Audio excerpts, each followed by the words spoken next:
começa mais uma edição do programa Utilidade Pública. Muito obrigada pela audiência. Hoje a gente vai falar sobre o coco, mas não sobre a água de coco nem a carne do coco, mas sobre a casca do coco, que também tem muito valor e pode gerar aí uma série de benefícios para a gente. Na entrevista de hoje, a gente recebe Laísa Krause. Isso, Laísa Krause. Que é doutora. É doutora em Química Analítica e Ambiental. Lá da Universidade Tiradentes, professora. É, professora e pesquisadora da Universidade Tiradentes. Isso. E vai trazer um pouco aí pra gente desse universo. As pessoas, assim, conhecem água de coco, estão ali, sei lá, fazendo atividade física ou curtindo ali a hora, tomam uma água de coco, descarta aquilo ali fora, não sabe o valor que está descartando. Verdade. Traz um pouco para a gente aí, para as pessoas entenderem o valor e os benefícios dessa casca do coco. Bom, então, primeiramente, Dani, obrigado, né, por receber, obrigado pelo convite, para a gente poder mostrar um pouquinho do que a gente faz, um pouquinho dos benefícios que a gente traz, né, para o meio ambiente. A gente, como pesquisadora, às vezes se pergunta o que é o papel do pesquisador, né, o que o pesquisador faz, o que o pesquisador, né, contribui. Então, o nosso papel é contribuir para o meio, principalmente eu, que sou química analítica e ambiental, contribuir para o meio ambiente. Mas então, falando um pouco do coco, o que a gente pensa, assim, eu gostaria que todos pensassem, quando estão tomando uma água de coco, assim, poxa, uma água de coco, né? O que eu devo fazer? Depois de tomar água de coco, o que se faz? Se larga realmente o resíduo no lixão. E aí a gente não pensa o que isso pode causar ao meio ambiente.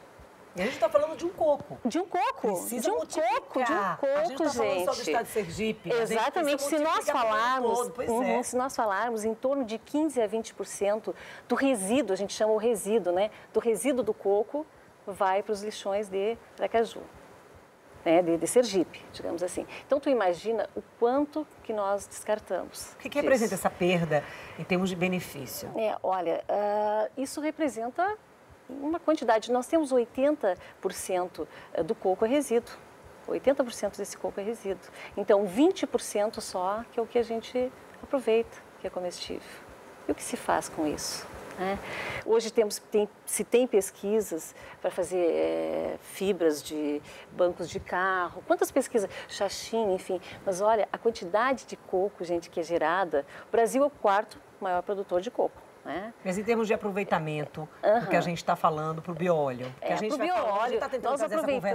Nós aproveitamos 80% disso, ou seja, 80%, às vezes até mais, porque se tem a carne do coco, que é aproveitável, a água, mas quando tu toma a água do coco, tu deixa o quê? A carne lá, não é? Então, isso tudo nós aproveitamos. Nós aproveitamos o que? Resíduo, aquilo que não interessa mais, para a gente é aproveitável. Para a gente, olha, ele está falando para a gente, os pesquisadores, mas isso vai voltar para a gente, por isso que a gente escolheu esse assunto aqui no Utilidade Pública, porque é um assunto de utilidade pública. A gente está trazendo aqui a utilização do coco, da casca do coco, em algumas formas que a gente já viu, por exemplo, no artesanato, no banco do carro, como a Laísa falou aqui. Mas agora a gente vai falar de uma outra utilidade que é na hora de produzir o bióleo. Sim. O que é o bióleo? Então, o que é o bióleo, né? Quando nós lembramos de bióleo, nós lembramos o quê? De petróleo também. Então, o bióleo é aquele líquido pirolenhoso, chamamos bióleo líquido pirolenhoso, falando o conceito, que vem de quê? Da degradação da biomassa. O que é a biomassa? A biomassa é esse resíduo. É um resíduo líquido, rico em celulose, hemicelulose e lignina, que ele é degradado a altas temperaturas e com isso, então, se produz. Ou seja, se gera 3 produtos nessa degradação química, né, da biomassa, que é os gases, que é o líquido, que é o bióleo, de interesse da gente, e também o resíduo, que é o carvão, o biochar, como nós chamamos, que também tem uma grande importância, que a gente já tem estudos, já tem trabalhos em relação ao biochar. Mas falando propriamente do bióleo, depois a gente pode até falar um pouquinho do biochar. Esse bióleo, ele tem uma grande quantidade de produtos químicos que são de interesse aonde? Dentro da indústria química. Então, aquilo que tu tira lá da indústria, do petróleo, tu podes tirar o quê? Do bióleo. Ou seja, tu reserva o petróleo, as reservas de petróleo são preservadas e nós utilizamos o resíduo ambiental, aquele resíduo que vai poluir o meio ambiente, nós utilizamos para o benefício. Porque isso são resíduos que são gerados, são poluentes ambientais que podem gerar o quê? Lixões, podem gerar doenças, uma série de coisas. Então nós estamos o quê? Aproveitando esse resíduo. Como a gente diz, agregando valor a esse resíduo e alto valor, né? A partir daí nós tiramos moléculas como o furfural. Essa molécula furfural é uma molécula de grande importância porque é uma síntese precursora para outros produtos, como fármacos, dentro da indústria química, plásticos, enfim, se nós ficarmos aqui falando, nossa, uma infinidade de produtos que nós podemos, a partir desse resíduo ambiental, produzir, aproveitar. Mas aí a gente vai aproveitar também para ajudar quem está em casa a entender por que a gente trouxe esse assunto aqui para utilidade pública. Olha, o que a gente usa hoje com petróleo, né? A gente tem uma série de itens aí que se produzem, que são produzidos com o petróleo. Então, a mesma coisa são os produtos feitos com o bioóleo. Então, eu queria trazer esses exemplos para ajudar as pessoas a entenderem. Grande, né, produtos, como, por exemplo, moléculas, hoje se faz sintéticos, né? Mas muitas moléculas, o quê? De medicamentos, fenóis, outros compostos orgânicos, nós retiramos aonde? Vem do petróleo e do bioóleo que a gente retira. Então, a partir da queima, gera esses produtos. Ou seja, depende da biomassa que eu tenho. Eu trabalho tanto com coco como com outros resíduos, né? O que depende disso? Depende da quantidade de que biomassa é. Quantidade de celulose, hemicelulose e lignina, que isso, quando a gente queima, ele quebra em moléculas menores. Que são essas moléculas, então, que favorecem a gente.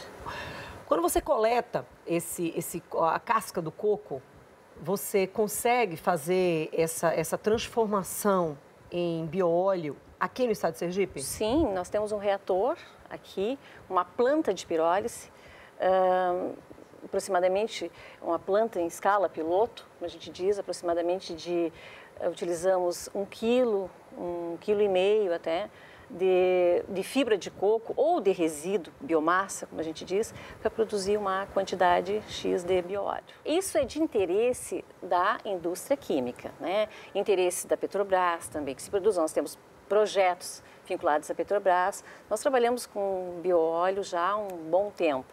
Bióleo de resíduos de casca de arroz, que é favorável ao Rio Grande do Sul, o coco aqui no Nordeste, a cana, o resíduo do café. Então, tem uma série e outros mais, né? Uma série de resíduos que a gente aproveita como bióleo. Então, a gente está falando sobre coco, a gente já ia falar sobre essa questão do beneficiamento de coco, e aí acabei vindo de abacaxi, mas deveria ter vindo de coco. Mas isso, Dani, me deu uma ideia. Também. Exatamente, isso me deu uma ideia. Está fantástico a tua blusa, me deu uma ideia, porque o resíduo do abacaxi também a gente pode aproveitar. Semente da mangaba, que nós temos colegas que trabalham. Então, tudo que é resíduo a gente está aproveitando. E quase todos os resíduos precisam desenvolver essa mentalidade do reaproveitamento, porque o que a gente está produzindo, que a gente está descartando aqui, o cidadão tem milagre, hein? Vai ter que ser reaproveitado, porque não vai ter lugar para todos os descartes. O cidadão tem que ter consciência, os políticos, enfim, tem que ter consciência que o resíduo, a gente é responsável pelo resíduo que a gente gera, né? Então, tem que ter consciência do que gerar. Não posso gerar. Não, tu pode gerar, tu pode tomar tua água de coco, senão todos vão ficar preocupados, não vou tomar mais água de coco, estou poluindo o meio ambiente. Não é isso, pode tomar à vontade. Só que a gente tem que ter um estudo, aí que entra nós como pesquisadores, esse aproveitamento do resíduo. Laísa, daqui a pouco a gente vai continuar o nosso bate-papo, porque a gente precisa dar um intervalo, mas a gente volta já, 2 minutos. Olha, lembrando aqui o alerta, ninguém vai deixar de tomar água de coco, não, porque está produzindo nenhuma. Aí, porque vai precisar descartar o coco, não. O que está se pensando aqui é qual é a melhor forma de se aproveitar esse material que é descartado e, fatalmente, logicamente, produzir aí termos políticas públicas para direcionar esse resíduo para esse reaproveitamento. A gente vai ao intervalo e a gente volta já em 2 minutos.